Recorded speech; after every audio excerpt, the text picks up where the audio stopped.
Muito bem, pessoal, continuando então, vamos resolver mais questões aqui do CESP sobre esses assuntos aí que estão aí na sua prova. Vem comigo sem enrolação, vamos lá.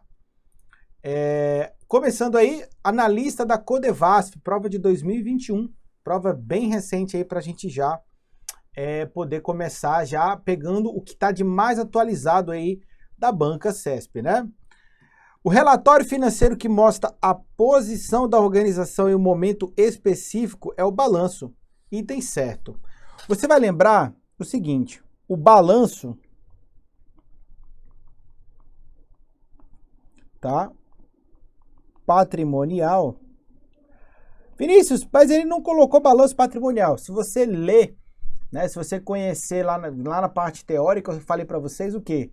Eu falei que a única demonstração que começa com balanço é o patrimonial. Então, todas as outras demonstrações começam com D. Demonstração do resultado do exercício, resultado abrangente, demonstração do fluxo de caixa, lucros e prejuízos acumulados, DMPL, valor adicionado. Então, só tem um balanço, que é o balanço patrimonial. O balanço patrimonial, você vai lembrar, tá? Você vai lembrar isso aqui, ó. Ele é estático, tá? Ele é uma demonstração estática. Ele mostra exatamente a posição, vou até colocar aqui, ó, financeira, tá? E patrimonial, tá? A posição financeira e patrimonial. Ele é estático, ele é como se fosse o quê? Uma foto do patrimônio, tá? Ele é uma foto, como é que está o patrimônio no dia 31 de dezembro, que é a regra, né, geral de publicação do balanço. E ele é estático por quê? Porque você não consegue analisar, olhando apenas para o balanço, como que chegaram naqueles valores. Como é que eu cheguei no patrimônio líquido valendo tanto? Eu não consigo olhar o balanço. Quando você vai para a DRE, que é a demonstração do resultado do exercício, ela é dinâmica. Por que que ela é dinâmica, Vinícius? Porque a demonstração do resultado do exercício, quando você estuda lá, né, tanto na Lei 6404 quanto no CPC 26, você observa exatamente, ela evidencia o lucro do exercício, você sabe o quê? Como se chega no lucro. Então, lá, receita bruta, faturamento, tira IPI, receita bruta, tira dedução, receita líquida, tira CMV, lucro bruto, tira as despesas. Então, ou seja, você consegue entender a evolução do lucro. Por isso que ela é dinâmica. Então, você consegue analisar de forma dinâmica como se chegou no lucro. Já no balanço patrimonial, eu não consigo saber como que se chegou naqueles valores, tá? Então, o relatório financeiro que mostra a posição em um momento específico é o balanço, porque ele é estático. No dia 1º de janeiro, o patrimônio já sofreu modificações, tá? Mais uma questão aí da Codevasf, tá? Vamos lá, segue o baile. Em um balanço, as debêntures devem ser computadas no passivo de longo prazo, enquanto o imposto de renda a pagar deve ser inserido no passivo circulante. Beleza? Galera, vamos lá. Já que a gente está falando de balanço, vamos entender, né? O balanço ele é dividido em circulante e não circulante, beleza? Tanto para o ativo quanto para o passivo. Quando a gente vai para o ativo e passivo, a regra geral é o quê? Tudo que é circulante é aquilo que vai vencer em 12 meses, a contar do balanço. Então, curto prazo, circulante, para o passivo, tudo que eu vou pagar em até 12 meses a contar da data do balanço. E, no caso do ativo, tudo que eu vou realizar, tudo que eu vou transformar em dinheiro em até 12 meses. Geralmente, valores a receber e estoques, tá? E algumas despesas antecipadas. Show de bola. E longo prazo? Longo prazo ultrapassa esses 12 meses a contar do balanço. Então, mais de 12 meses a contar do balanço. Por favor, né, eu falei isso na parte teórica demais, vocês não podem esquecer. Esse prazo de 12 meses é a contar da data do balanço, não é a contar da operação. Então, eu fiz um empréstimo para pagar em 16 parcelas. É longo prazo? Não sei.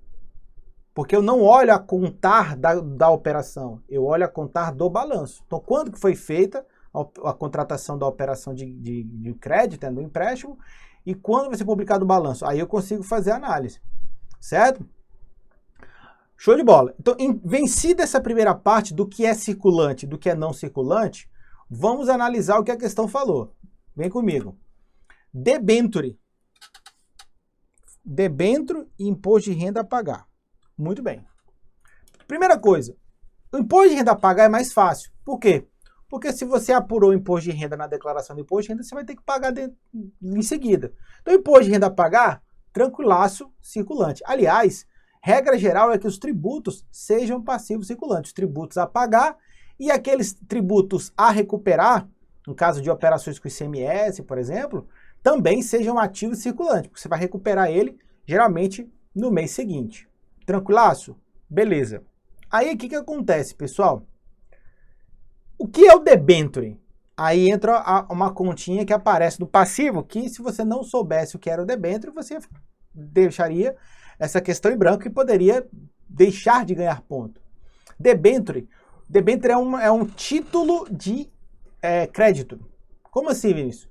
Quando o governo, né, o poder público tá precisando de dinheiro, ele vai lá e emite o quê? Títulos da dívida pública, né? Então você vai lá e compra lá as letras do Tesouro, né? Já viram falar nisso? Vai lá e compra Tesouro Nacional, né? A letra do Tesouro. Vai lá e compra um título da dívida pública. Ele emite títulos de dívida para captar dinheiro e esses títulos da dívida serão remunerados, né, a uma taxa que pode ser pré-fixada ou pós-fixada, a depender da forma como eles forem emitidos.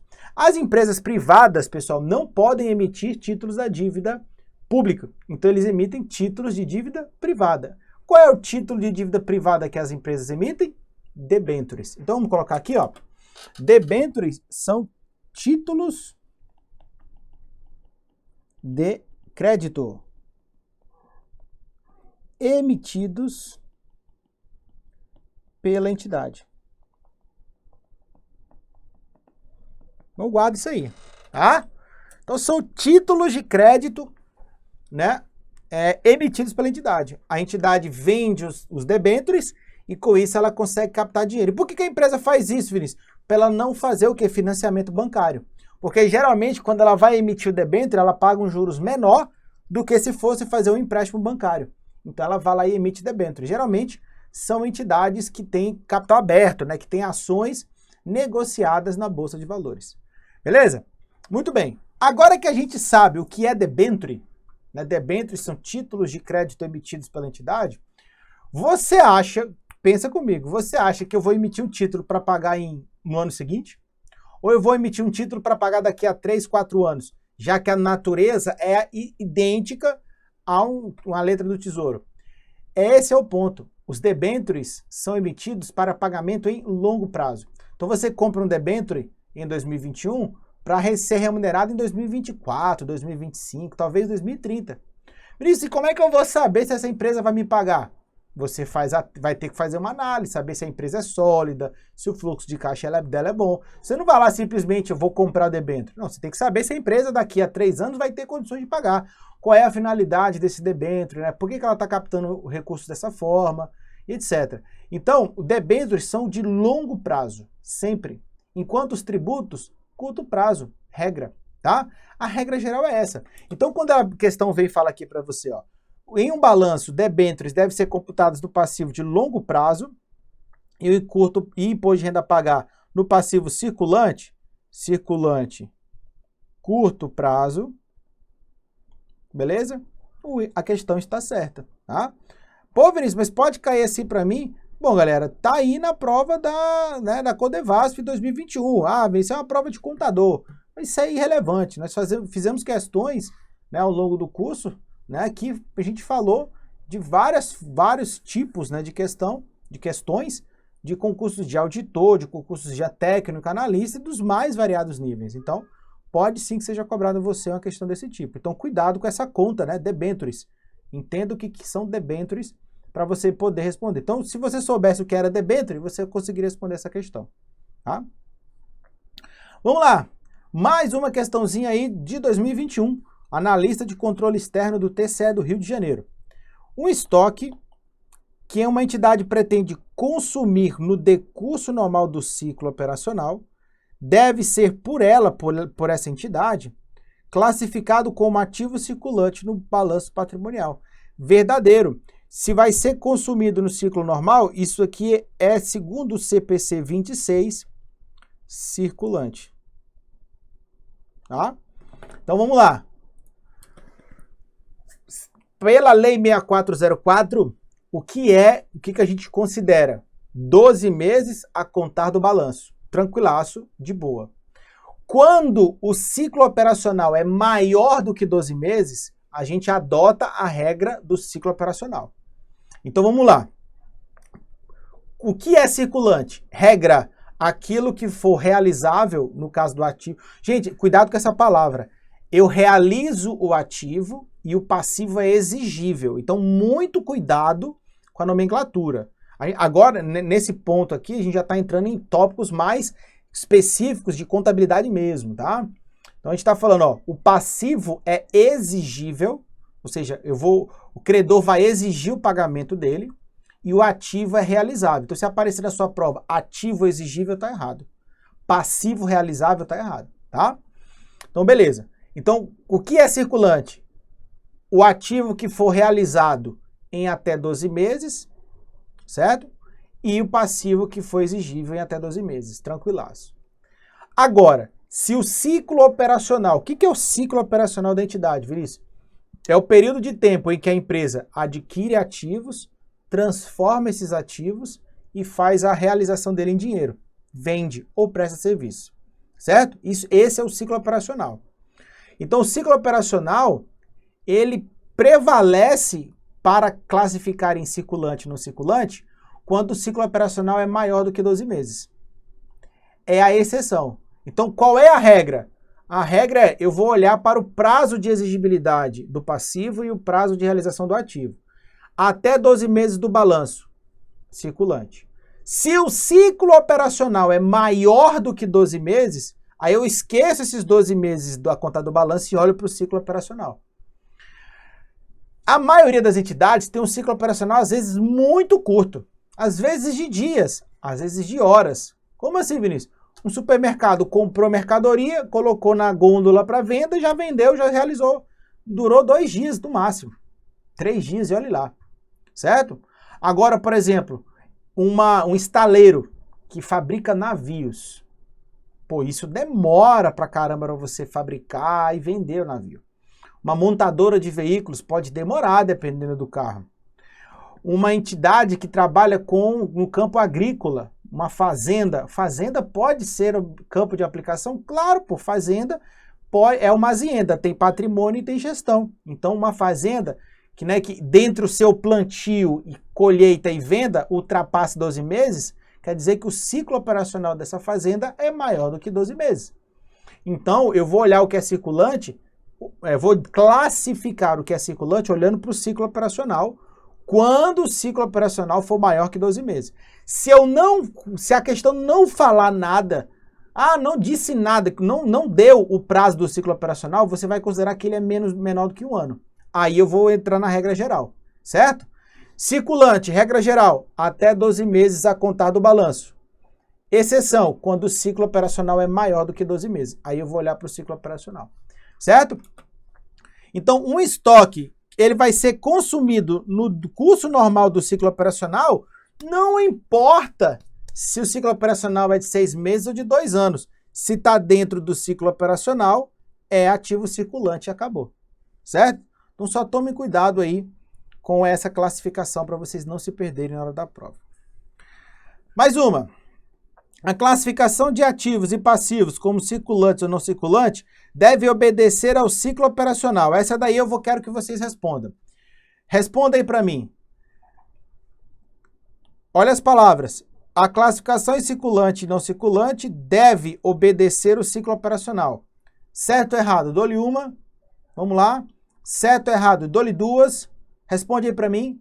Certo ou errado? Dou-lhe 3. Questão está errada, pessoal.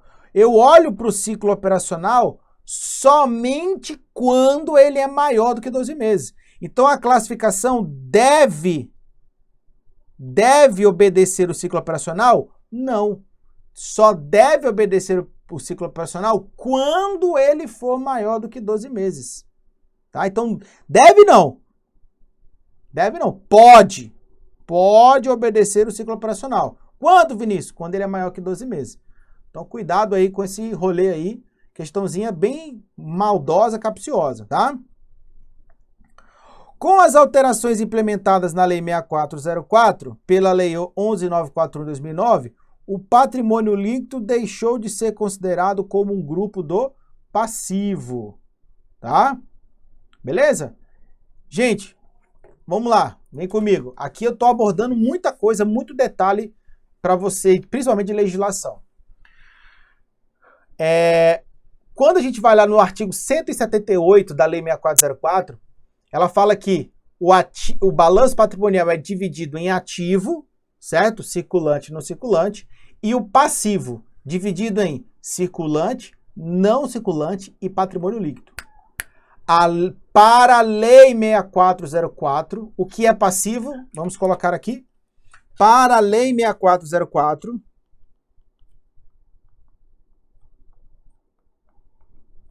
para a Lei 6404,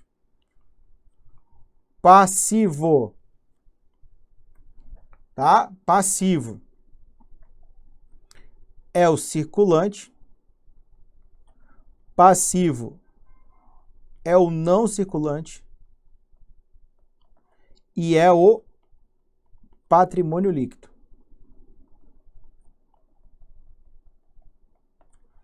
Para a Lei 6404, tá aí, certo? Beleza? No simulado, tá? No simulado que eu disponibilizei para os meus alunos no Telegram e que também foi disponibilizado para os alunos do projeto Eu Concursado, do meu grande amigo Matheus Santos, eu elaborei uma questão muito maldosa, a questão da banca Vinícius Nascimento. Eu coloquei a questão assim, ó. Segundo a Lei 6404, são contas do passivo, empréstimo a pagar, impostos a recolher, capital social e ações de tesouraria. Olha a questão. Segundo a Lei 6404, são contas do passivo, empréstimos a pagar, impostos a recolher, capital social e ações de tesouraria.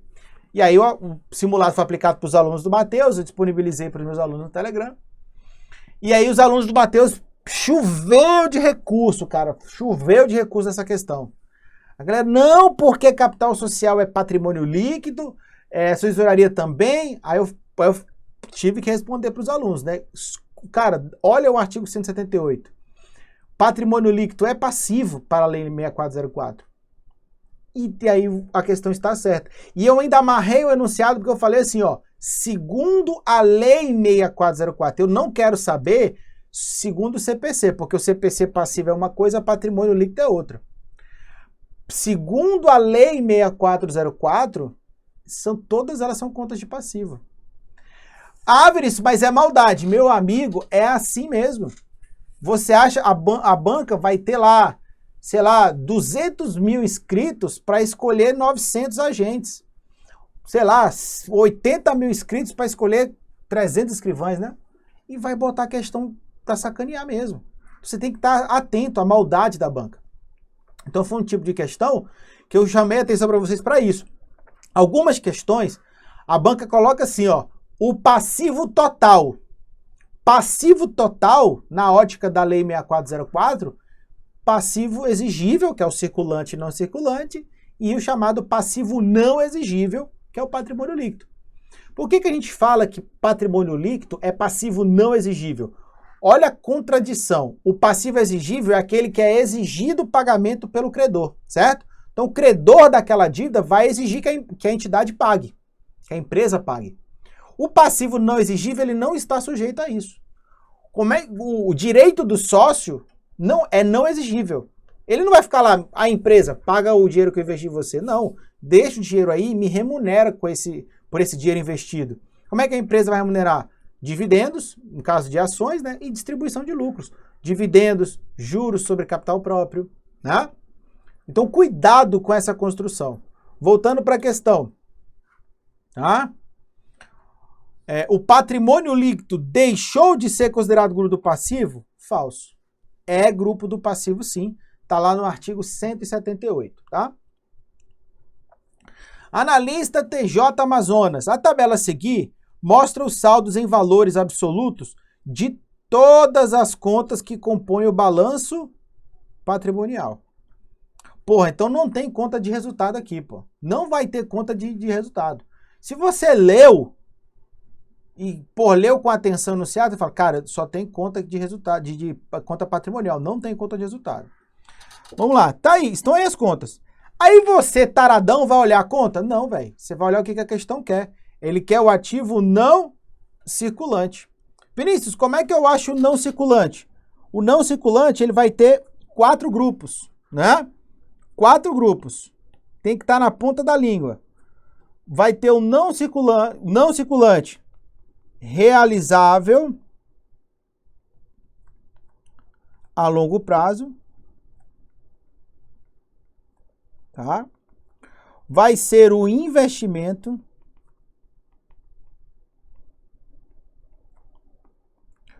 imobilizado e o intangível. São 4 grupos, tá?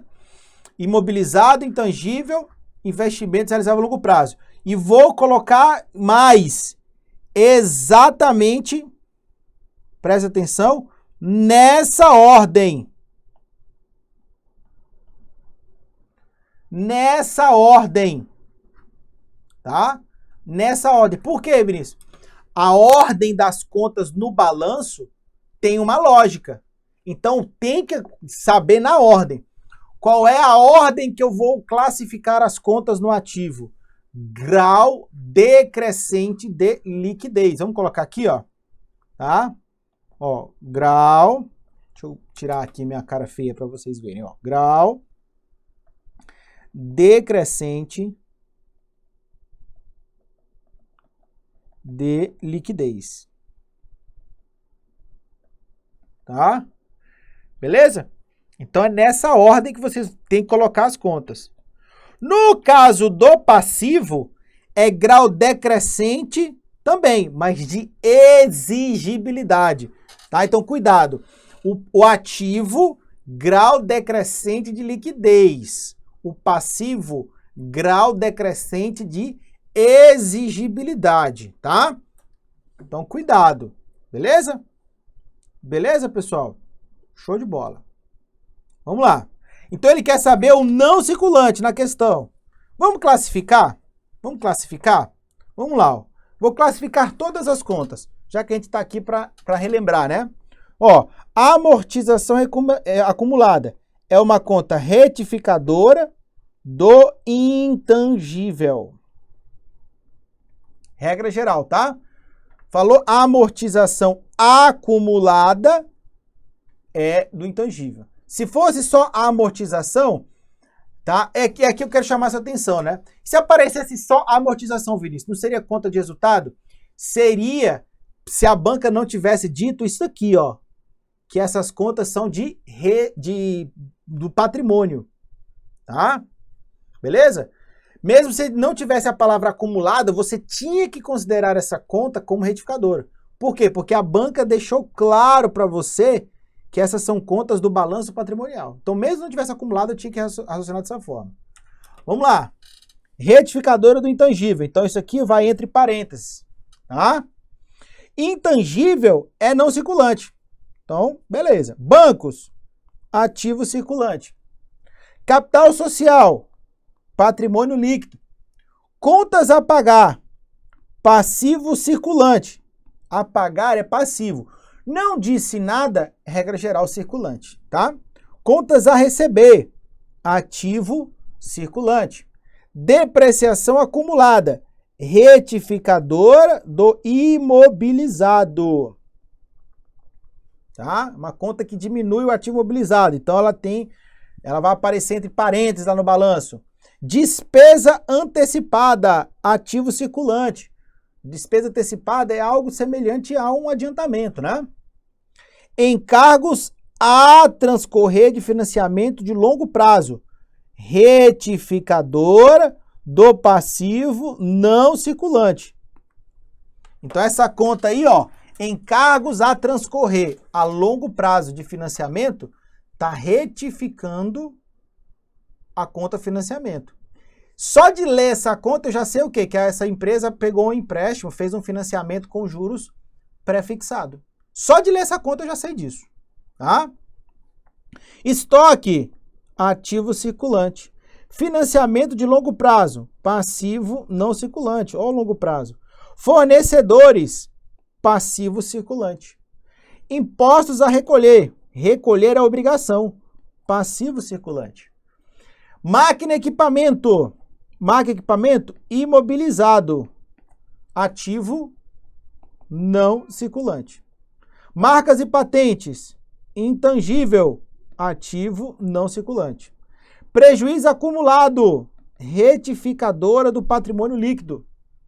E provisão para contingência, provisão é passivo circulante, regra geral. Provisão é um passivo. Beleza. Agora que eu já sei, eu posso colocar aqui, ó, ativo não circulante. O que eu tenho de ativo não circulante? Eu tenho 100 aqui de máquina e equipamento. Eu tenho aqui também marcas e patentes. 180. Porém, o que eu tenho? Eu tenho duas contas retificadoras. Eu tenho 20 aqui, que é a retificadora do intangível, vai retificar essa marca e patente. E esses 30 aqui, que vai retificar o quê? Máquina e equipamento. 20 mais 30, 50. Beleza? Então, qual é o total líquido? 150. Então, o total do ativo não circulante dessa empresa, nós já sabemos, é 150. Tá certo? Beleza? E ele falou que é igual a 130. Opa! 150 não, pelo amor de Deus, né, Vinícius? 130. 130. Beleza? 130 gabarito certo. Beleza? Show de bola? Tranquilo, pessoal?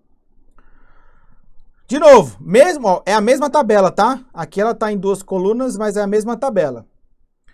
O valor do capital social é maior do que o patrimônio líquido.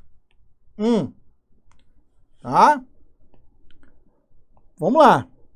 Patrimônio líquido. Vamos lembrar quais são as contas do patrimônio líquido no balanço patrimonial? Vamos lá. Eu tenho capital social e eu vou ter uma conta retificadora dele aqui, ó, chamado capital a integralizar. Beleza? Eu vou ter aqui, ó, reserva de capital. Tá? Quais são as contas de reserva de capital, Vinícius? Ágio na emissão de ações, prêmio lá das partes beneficiárias e o ágio, né, na venda de ações de tesouraria também. Vai para aí, tá? Eu tenho reservas de lucros.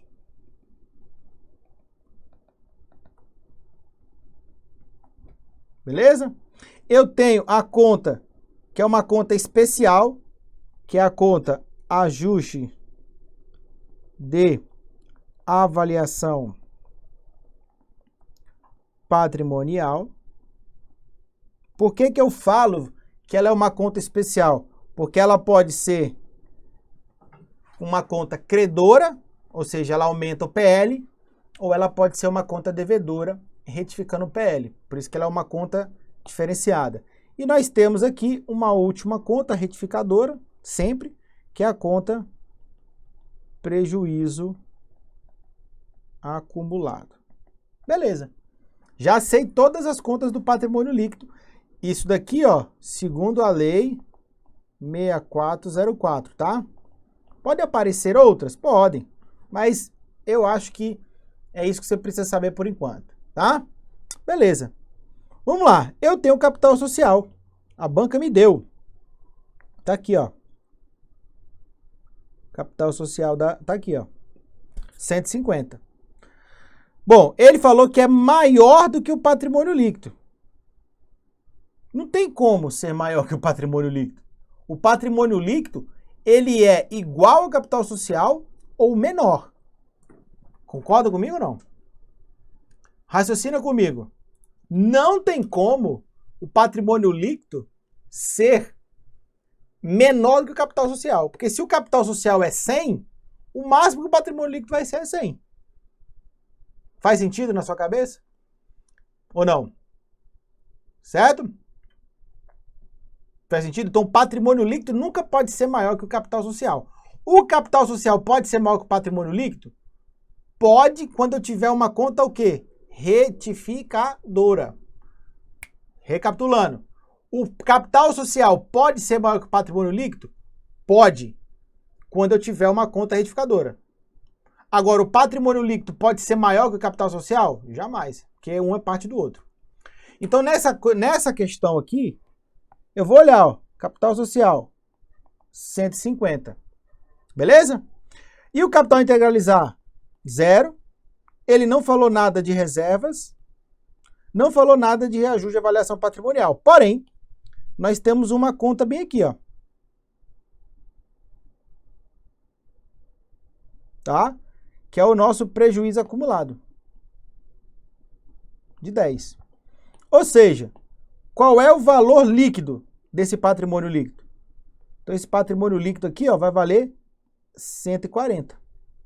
Beleza? Então, ó, o patrimônio líquido vale 140. O capital social vale 150. O valor do capital social é maior do que o patrimônio líquido? É. Porque o capital social vale 150, mas por causa do prejuízo acumulado, a conta é...